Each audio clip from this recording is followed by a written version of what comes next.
Pakistan's Prime Minister in Sri Lanka on a 3-day state visit. President blames past policies for destruction of Vilpattu. Newsfirst expose brings forest clearing on the fringes of Singharaja to the attention of the authorities. Prime Minister outlines future development program.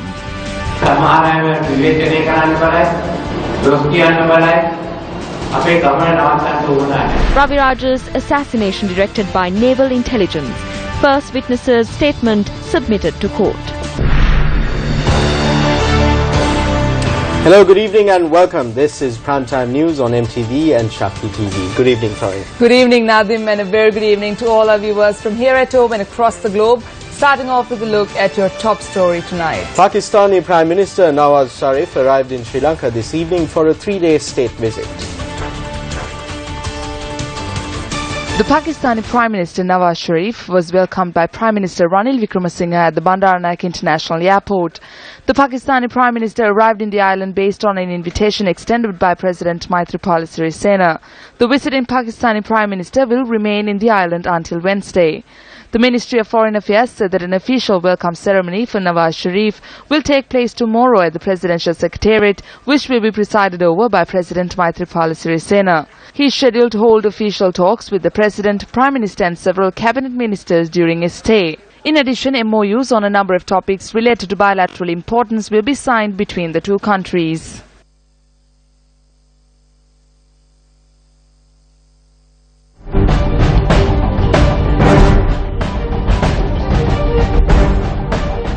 President Maithripala Sirisena has highlighted that measures will be taken to increase the country's forest density from 29 to 32%. President Maithripala Sirisena made this statement while at a ceremony organized to present appointment letters to field officers at the Apigama premises in Batharamulla today. Many sections have directed their attention towards the destruction caused to the Vilpattu National Park. The then government in 2013 and 2014, through an interministerial committee, reached a decision to release 3,500 acres of land owned by the Department of Wildlife Conservation. This was regarding the resettlement of the internally displaced persons owing to the war. I was the then Minister of Health. I did not attend my interministerial committee meetings. If I had known that, I would have opposed it. The officials could have given lands for resettlement purposes without causing damages to the Vilpattu National Park and by giving lands from the other areas of the country. Narrow-minded decisions have led to that destruction, and some are making allegations against us in a wrong manner. We as the government will be firm and take strong decisions to protect Sri Lanka's forests and natural resources spread across the entire island. Earlier, the President also wished the staff of the Presidential Secretariat for the new year before commencing work today. Up next is a look at Action TV.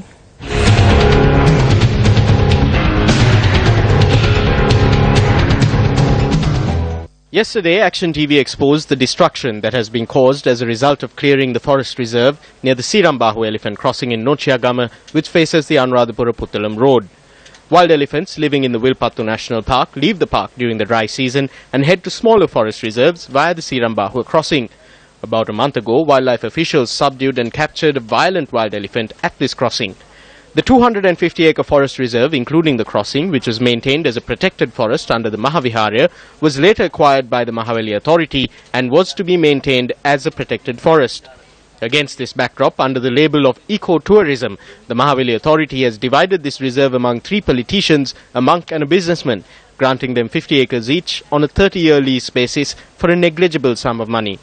Today, we were able to uncover the manner in which so-called eco-tourism has been implemented here, destroying the Sirambahu reservoir located a short distance from the crossing. These buildings have been constructed within the reservoir, violating 6 of the 22 conditions imposed through the long-term lease agreement.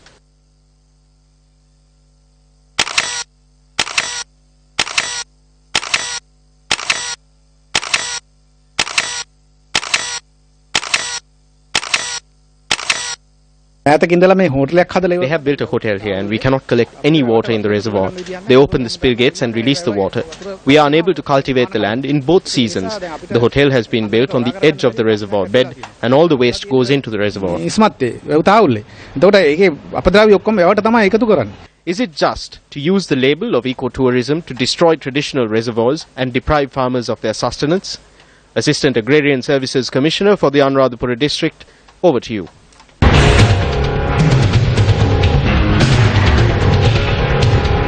Assuming duties for the new year at Temple Trees this morning, Prime Minister Ranil Wickremesinghe made a special statement on the country's future development.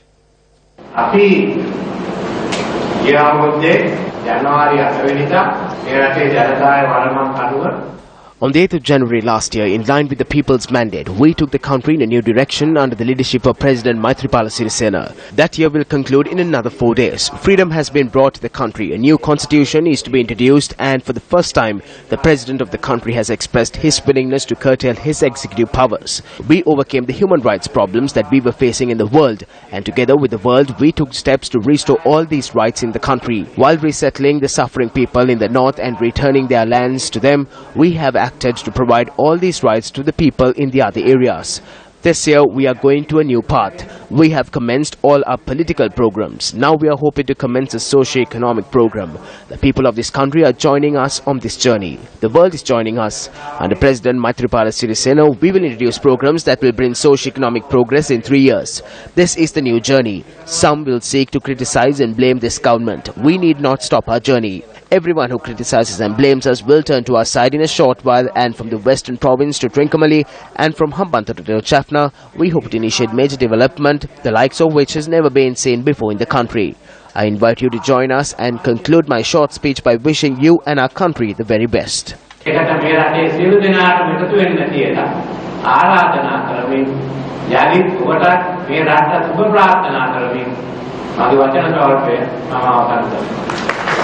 On the first working day of the new year, the Prime Minister extended his best wishes to the staff. Ministers, MPs and public officials were present at the occasion.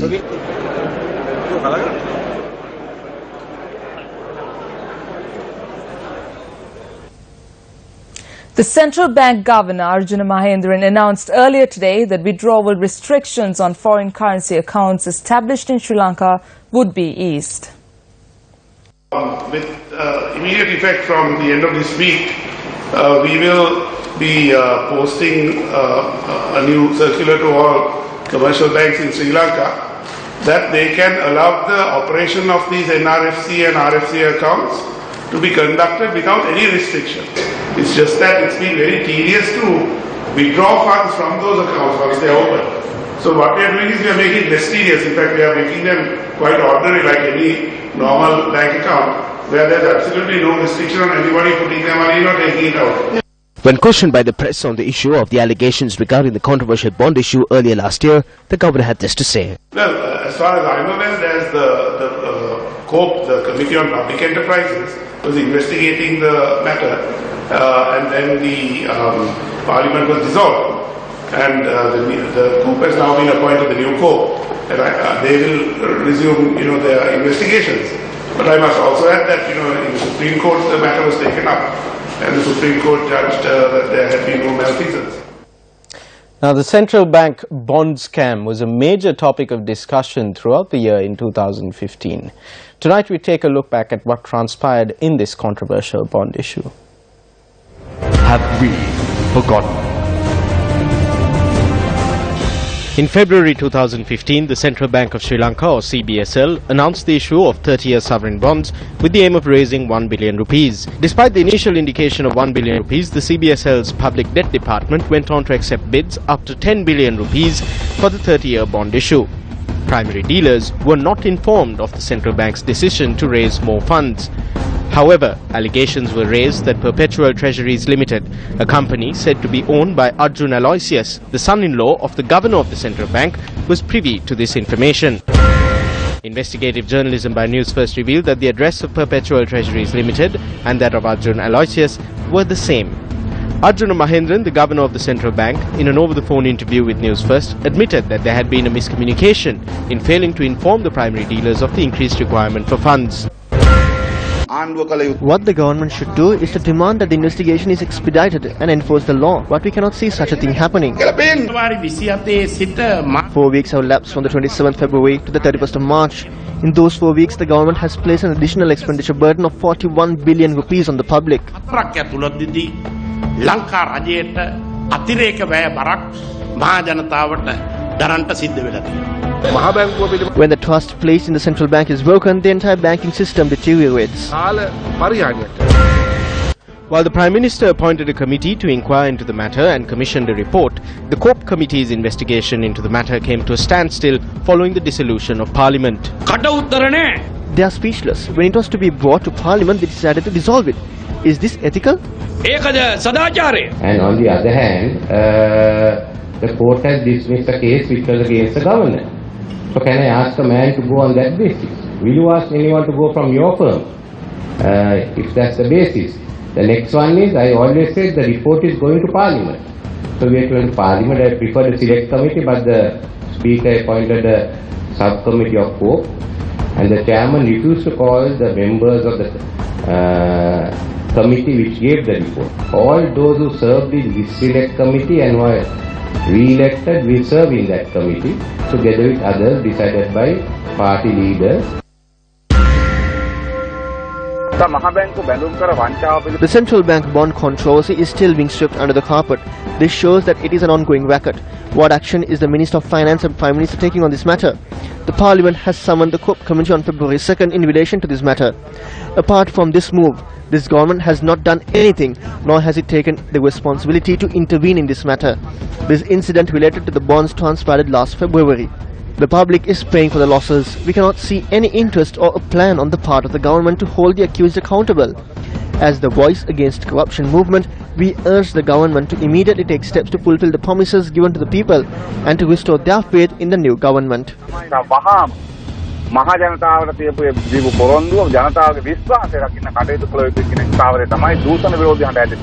Have we forgotten?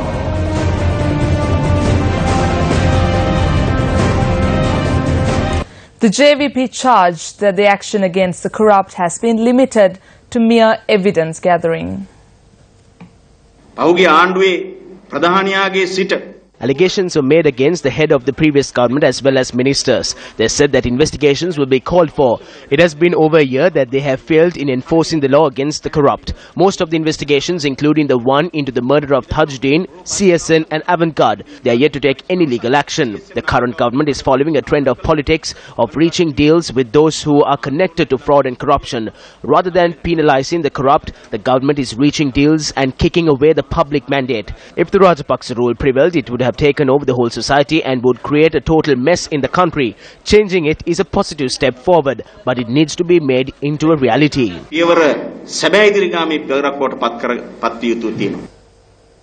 On to one of our headline stories tonight. The hearing of evidence against the defendants in the 2006 assassination of Jaffna District MP Nadaraja Raviraj commenced before Colombo Additional Magistrate Thilina Gamage today.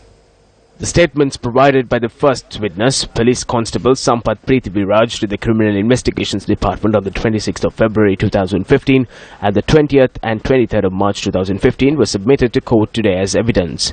The statements claim that the assassination was directed by the intelligence branch of the Sri Lanka Navy. The witnesses said that the intelligence branch operated from the Laundrywata area down Gangarama Road. The case was postponed to the 13th of January.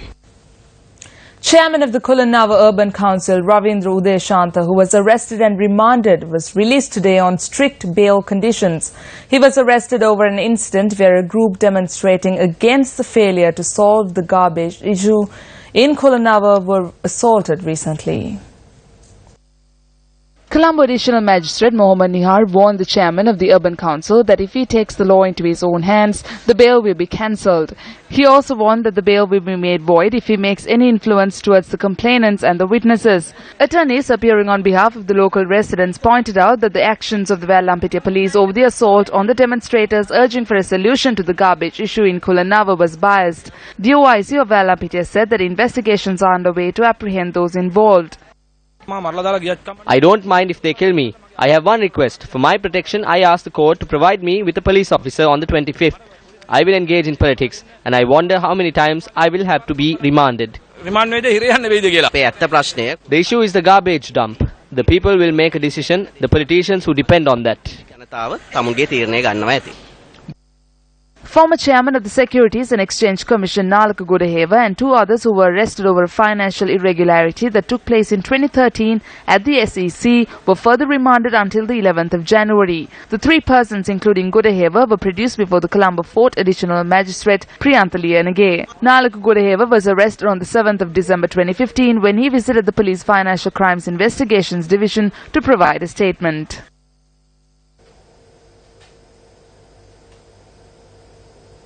The Human Rights Commission of Sri Lanka has recommended that the government abolish the death penalty in the country. In a letter, the Human Rights Commission notes that this recommendation was put forth to ensure that national laws and administrative policies are in accordance with international rights norms and standards.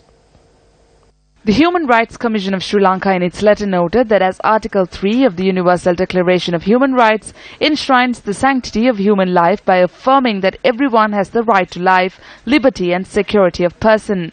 This, according to the Human Rights Commission of Sri Lanka, indicates that international obligations of Sri Lanka clearly discourages the death penalty. It recommends that the death penalty be substituted with periods of imprisonment that befit the seriousness of each crime, and that the commutation of periods of imprisonment for such crimes also be done according to national policy that takes into consideration the serious impact of such crime on society. ASP Lianage was summoned to the Commission to investigate allegations of bribery or corruption to record a statement over the Peacock Mansion. ASP Lianage, who arrived at the Commission today, had provided a statement with regard to the transaction where the Peacock Mansion was given to the former president. They wanted to know whether the Peacock Mansion is for sale. There was an influence on this from my wife and no one else. When the wife says that she will divorce me, that will be a major influence. There was no political influence.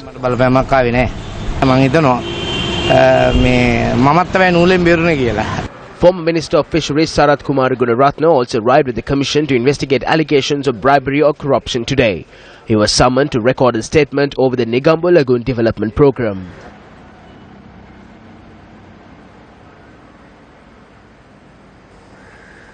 Speaking in Hambantota today, Minister Sajith Premadasa commented on issues surrounding constitutional reforms. The presentation of equipment and financial aid to around 266 low-income families under the program to develop sanitation facilities in the Hambantota district took place at the Nimbarama temple in Hambantota today.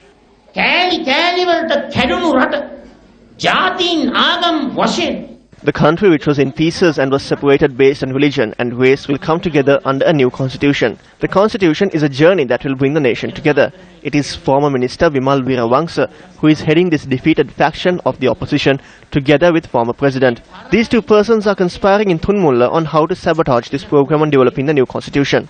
I will reveal this to the nation because the people need to know this. The people need to decide whether they will be party to the program that will destroy the country, which was created in Thunmulla. The time has come for the people to decide.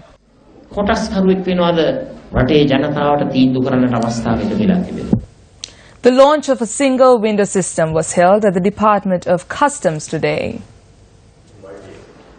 Various comments on the implementation of the customs single window and future expectations were put forward by the training community.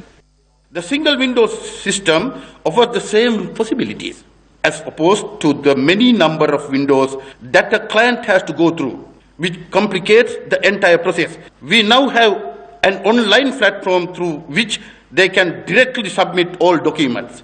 This is a simple, convenient, transparent, comprehensive and integrated system.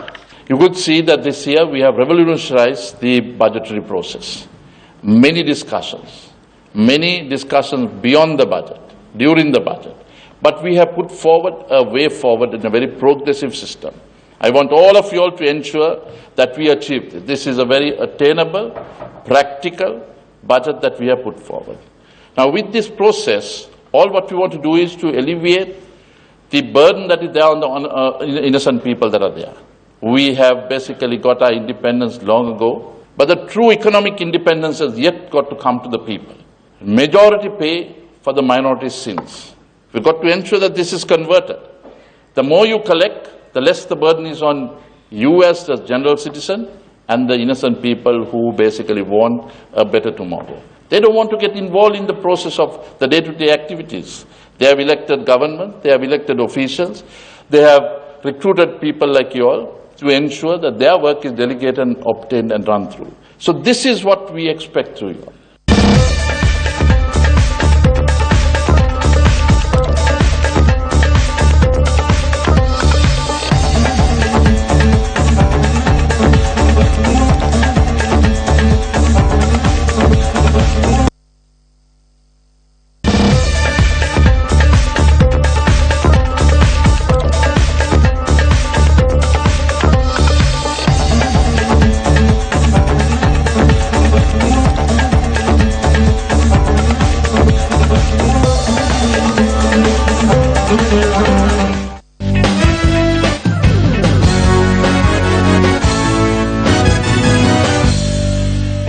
The newly elected president of Sri Lanka Cricket, Thilanga Sumathipala, has announced that a special committee will be appointed with regards to the monitoring matters of SLC. He was speaking to reporters after the new executive committee of Sri Lanka Cricket assumed duties. The new board of Sri Lanka Cricket, who were elected in yesterday's election, officially commenced work today following religious observances. The newly elected board also met with the staff of SLC and later convened the first executive committee meeting of Sri Lanka Cricket. Minister of Sports Dasi Wijayasekara also visited Sri Lanka Cricket today. A media briefing was held with the participation of the minister. New president of SLC, Thilanga Sumathipala, elaborated on the functions of the committee to be appointed, which is the Monetary Advisory Committee. This committee will be appointed to create a financial plan that will bring more gains. The minister calls us to seek advice from that committee and initiate the three-tier development drive based on that. Sri Lanka Cricket will have the complete freedom to decide on what to invest in. Financial advice will sought in administration as well.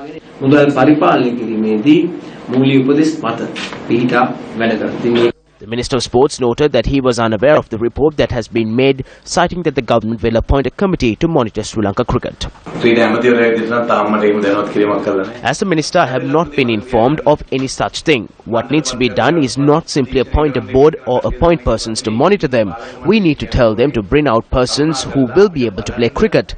Do we feel like watching a match? What is the point in waking up at 3 in the morning and if the match is over in 10 overs? The issues are over what persons in the board have done. Allow the newly appointed to function.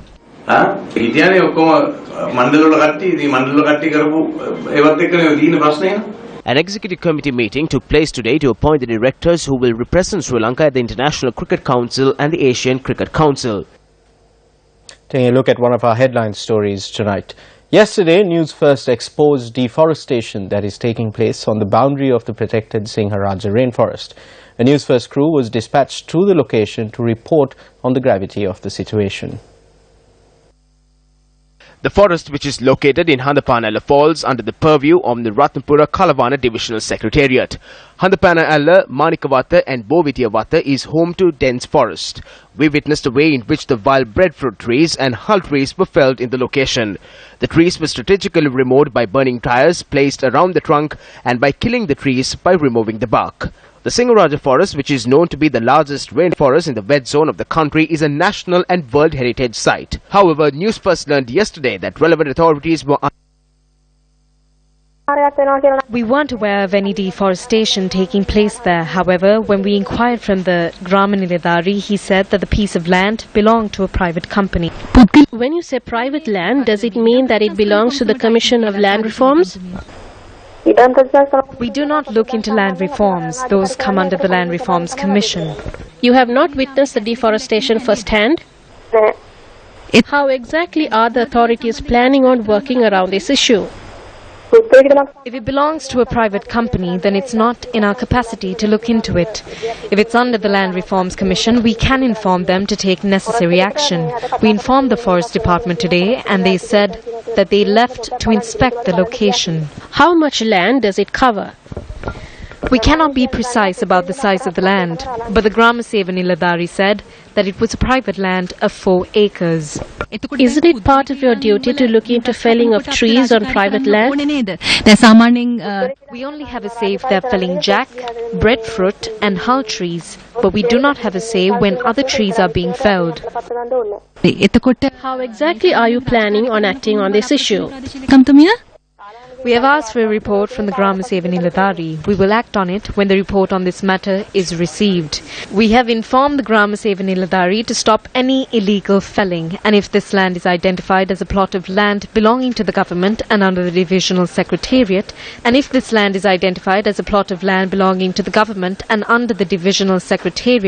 then legal action will be taken against them. Are you aware of this? We cannot do anything since it is a private land. There are reports that legal action has been taken against 2 individuals by the Forest Reserve. The divisional secretary says that according to you, it is a private land. These are 2 different things. There is a private land as well. Is the burning of tires to fell trees happening on a private land?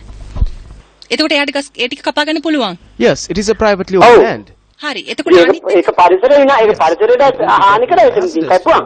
but we can stop it.